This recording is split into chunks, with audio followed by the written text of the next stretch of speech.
Hey everybody, here we are back at it again. Rainy Saturday afternoon. Got this mostly straightened out. Gonna start doing some welding. Got a little grinding to do, but for the most part it stayed pretty dry. This little bit of moisture that's back there, I believe, is coming from the third brake light, so I got a new seal and lens. So I'll be replacing that and see if it gets rid of it, but overall it stayed pretty dry in here, so that's awesome. So anyhow, I'm going to get to welding, get this welded up, and then make a plate to go over this.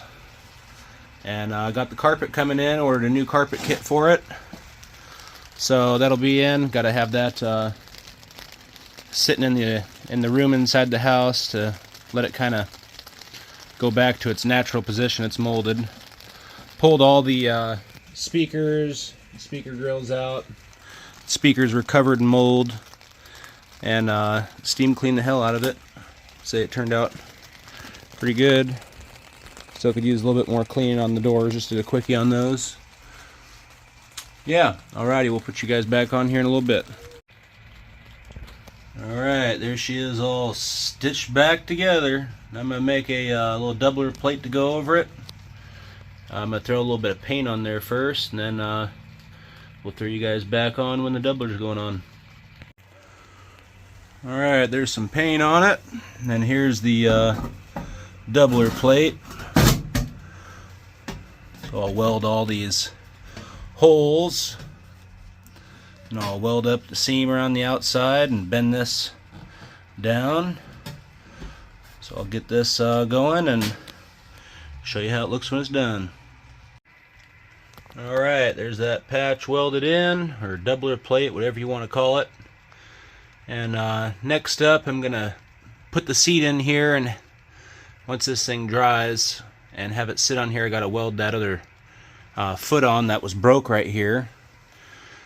So then I'll get that to where the seat's sitting where it's supposed to be, tack it on the seat slider. That way that's ready to weld, and then I can go about all these other little pieces here, get all the surface shit down, and throw a little paint on there, and then crank the heat on in this sucker and let that paint bake on. Alright, I'll put you guys on in a minute. Alright, got all the little rust spots wire wheeled, painted with some Por 15. Good stuff. Even put a little extra Por 15 over that patch. So, got this thing running now, got the heat going. Gonna let this thing run for a while. And got the seat all welded up. There's some bomb can on there, so that thing's ready to go. Alright everybody, thanks for watching, thanks for subbing. Until next time, we'll catch you guys on the flip side.